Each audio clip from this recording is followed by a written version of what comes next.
Afternoon. Excuse me. I'd like to start by saying a few words about the ransomware cyber attack currently impacting Colonial Pipeline. This is something that our administration, has been tracking extremely carefully, and I have been personally briefed every day. The Department of Energy is working directly with Colonial to get the pipelines back online and operating at full capacity as quickly and safely as possible.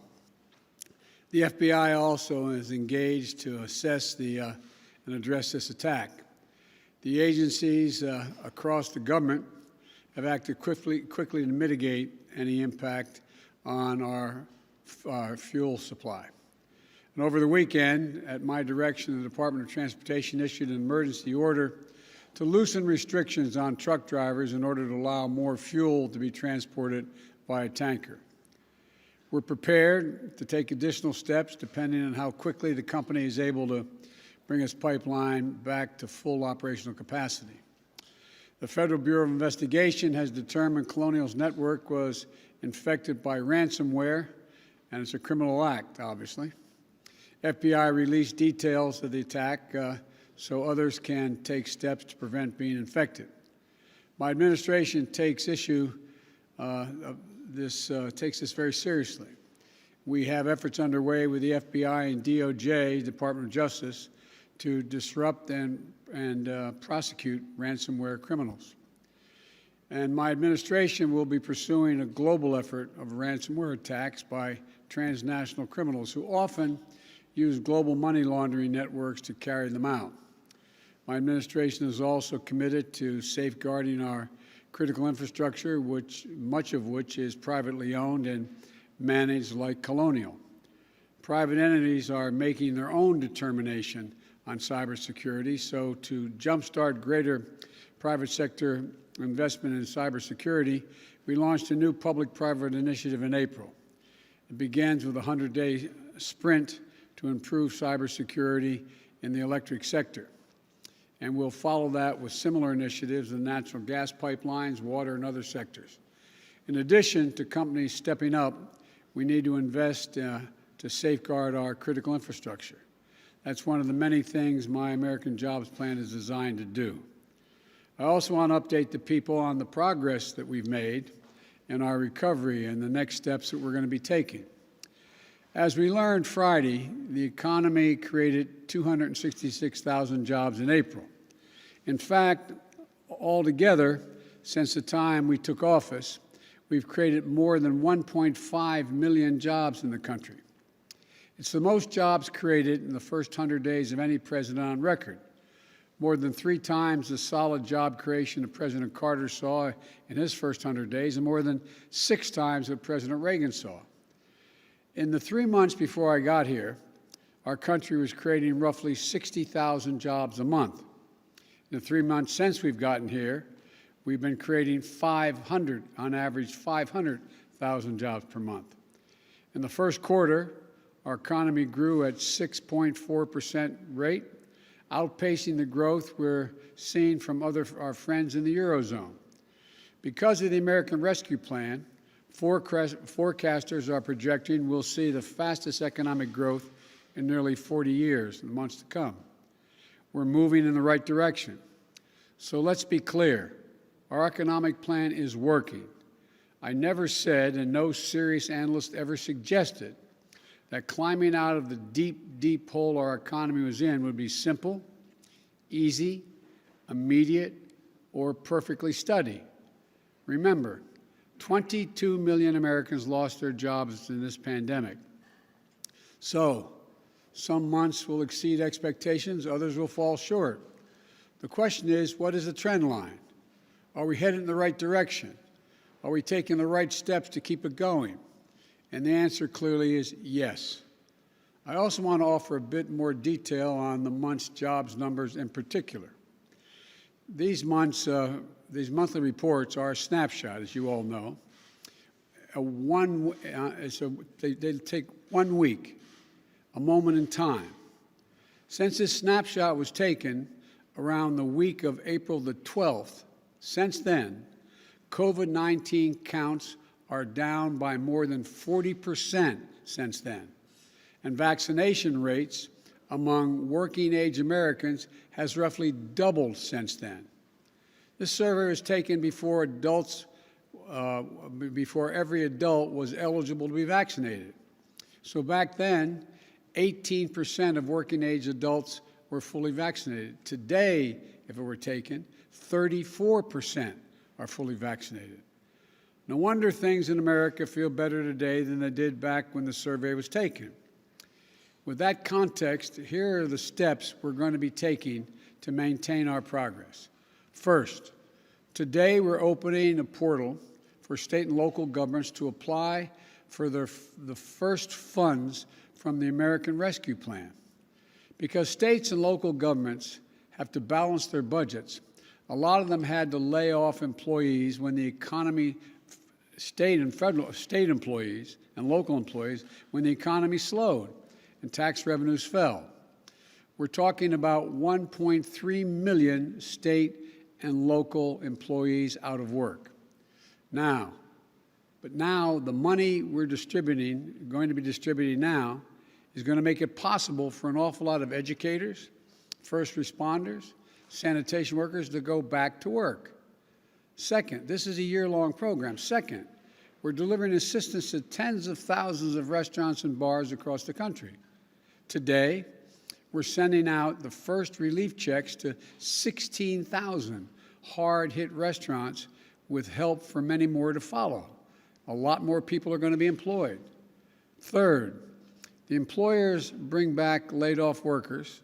To help them do that, we're going to remind them that there is some progress they can take advantage, some programs they can take advantage of. For example, employers can hire back their laid-off workers part-time without those workers having to give up all their unemployment benefits. Here's another example. In the American Rescue Plan, we expanded a tax incentive called Employee Retention Tax Credit. This can provide a recovering small or medium-sized business a direct credit for each worker they keep on or a job that they rehire. Fourth, we're going to provide real help for people struggling with the challenge of childcare, which is making it hard for many parents who need to work, especially women, to get back to work.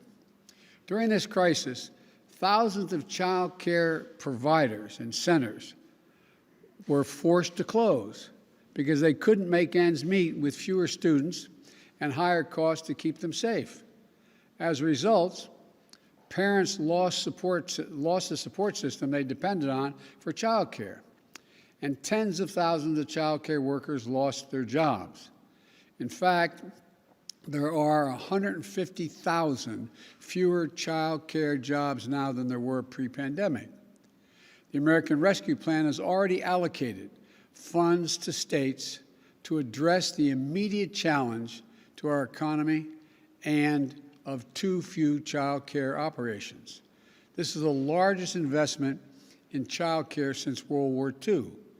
Today, my administration is releasing guidance to states to help get the funds they need out the door as quickly as possible to allow dramatic expansion and availability of child care in this country. With these funds, states can help hundreds of thousands of providers reopen and stay open and provide safe and healthy learning environments for more than 5 million children. These funds will also allow states to provide over 800,000 families with subsidies to pay for child care. Simply put, it's going to help working parents get back to work. This one-time investment is a real answer to a real problem our economy is facing right now. Well, look, fifth thing we're going to do, we're going to make it clear that anyone collecting unemployment who is offered a suitable job must take the job or lose their unemployment benefits. There are a few COVID-19 related exceptions so that people aren't forced to choose between their basic safety and a paycheck. But otherwise, that's the law. I know there's been a lot of discussion since Friday's report, that people are being paid to stay home rather than go to work. Well, we don't see much evidence of that. That is a major factor. We don't see that, look, it's easy to say the line has been because of the generous unemployment benefits that it's a major factor in labor shortages. Americans want to work. Americans want to work. As my dad used to say, a job's about a lot more than a paycheck. It's about your dignity, your place in the community, being able to look your kid in the eye and say everything's going to be okay. I think the people who claim Americans won't work, even if they find a good and fair opportunity, underestimate the American people. So we'll insist that the law is followed with respect to benefits, but we're not going to turn our backs on our fellow Americans. 22 million people lost their jobs in this pandemic through no fault of their own. They lost their jobs to a virus and to a government that bungled its response to the crisis and failed to protect them. We still have 8 million fewer jobs than we did when the pandemic started. And for many of those folks, unemployment benefits are a lifeline. No one should be allowed to game the system, and we'll insist the law is followed, but let's not take our eye off the ball.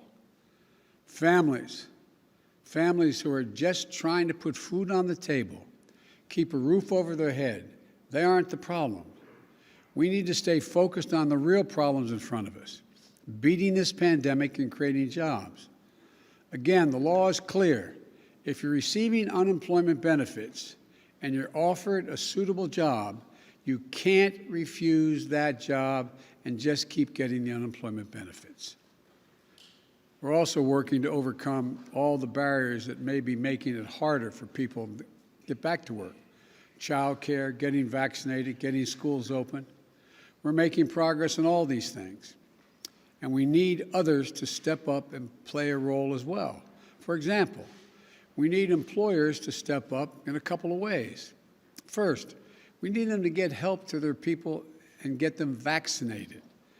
2 weeks ago, I announced that we will provide a tax credit to employers if they give workers paid time off to get a shot and recover from the effects of the side effects, if there are any. Our economy can't achieve its full potential until we get more people vaccinated. Employers can help that. We also need to recognize that people will come back to work if they're paid a decent wage. The last Congress, before I became president, gave businesses over $1.4 trillion in COVID relief. Congress may have approved that money, but let's be clear, the money came from the American people, and it went from the American people to American businesses, many of them big businesses, to help them get through this pandemic and keep their doors open. I'm not questioning it. It was the right thing to do. But my expectation is that as our economy comes back, these companies will provide fair wages and safe work environments. And if they do, they'll find plenty of workers. And we're all going to come out of this together better than before. So we need to stay focused on creating jobs and beating this pandemic today and building back better for tomorrow. The American Rescue Plan is just that, a rescue plan. It's to get us out of the crisis and back on the track, but it's not nearly enough. That's why we need the American Jobs Plan, which is an 8-year investment, strategy to make sure working people of this country get to share in the benefits of a rising economy and to put us in a position to win the competition with China and the rest of the world for the 21st century. That's the next stage. That's what we're doing right now.